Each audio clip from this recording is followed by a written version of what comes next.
বিসমিল্লাহির রহমানির রহিম। সিআইবি রিপোর্টে কি স্ট্যাটাস থাকলে আপনি ঋণ নিতে আপনার অসুবিধা হবে? অর্থাৎ আপনি কোনো ব্যাংক থেকে পূর্বে কোথাও ঋণ নিয়েছিলেন, কোনো কারণে সেটা ডিফল্টার হয়েছিলেন, সেই ঋণটা পরিশোধ করেছেন, এখন আপনি ঋণ পাবেন কিনা? আপনি বর্তমানে কোনো ঋণ আছে, সেখানে আপনি ডিফল্টার, অর্থাৎ আপনি ঋণটি পরিশোধ করছেন না, এখন নতুন করে ঋণ নিতে চাচ্ছেন, আপনি পাবেন কিনা? অথবা আপনি ঋণটি পরিশোধ করেছেন, কিন্তু ব্যাংকে ভুলবশত সিআইবি রিপোর্ট থেকে আপনার টার্মিনেট করে নেয়, তাহলে আপনি ঋণ নিতে কি সমস্যা হবে? এই ভিডিওটি দেখলে আপনি সিআইবি রিপোর্ট সম্পর্কে বিস্তারিত ধারণা পাবেন, আশা করছি। ধন্যবাদ। Banker Raihan, source of banking knowledge.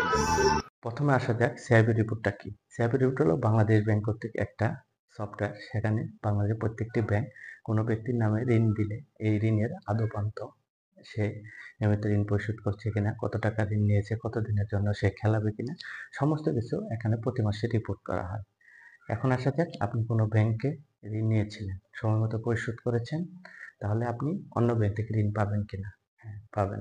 ২ নম্বর বিষয়, ঋণ নিয়েছিলেন, কোনো কারণে আপনি ডিফল্টার হয়েছিলেন, পরবর্তী সেই ঋণটা পরিশোধ করে দিয়েছেন। এখন প্রশ্ন হলো, আপনি নতুন করে ঋণ নিতে গিয়েছেন, সেখানে আপনার অতীত ইতিহাস আছে। এখন আপনি নতুন করে ঋণের জন্য যোগ্য হবেন কিনা? হ্যাঁ, যোগ্য হবেন, তবে আপনার বিরুদ্ধে ব্যাংক বাড়তি সতর্কতা অবলম্বন করবে। ৩ নম্বর বিষয়টি, আপনি কোনো ব্যাংক থেকে ঋণ নিয়েছিলেন, সেই ঋণটি নিয়মিত পরিশোধ করেননি, অথবা নিয়মিত পরিশোধ করতে ব্যর্থ হয়েছেন, আপনার নামে মামলা হয়েছে, আপনি খেলাপি ঋণে পরিণত হয়েছেন। এই তথ্যগুলো সিআইবি রিপোর্টে উল্লেখ থাকে। উল্লেখ থাকার কারণে যখন নতুন ব্যাংকে ঋণ নিতে গিয়েছেন, সেখানে যে রিপোর্ট নিয়ে আসে, সেখানে এই ইতিহাসগুলো লেখা থাকে, তখন আপনাকে ব্যাংক ঋণ দেবেন না। আপনি সেই ব্যাংক কেন, বাংলাদেশের কোনো ব্যাংকে আপনি ঋণ পাবেন না, যতক্ষণ পর্যন্ত আপনি যে ঋণ খেলাপি রয়েছেন, সে ঋণটি পরিশোধ না করছেন।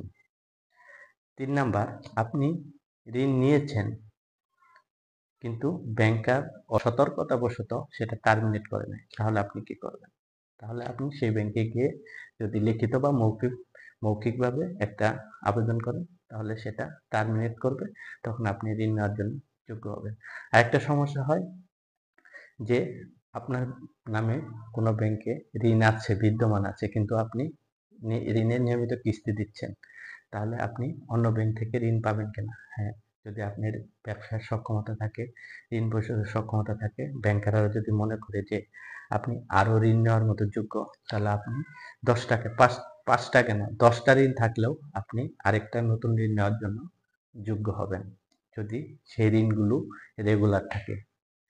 আশা করি এই ভিডিওটির মাধ্যমে আমি সিআইবি রিলেটেড আমার ইউটিউব ভিডিও দেখে যারা বিভিন্ন রকম প্রশ্ন করেন, সেই প্রশ্নের উত্তর দিতে সমর্থ হয়েছি। ধন্যবাদ।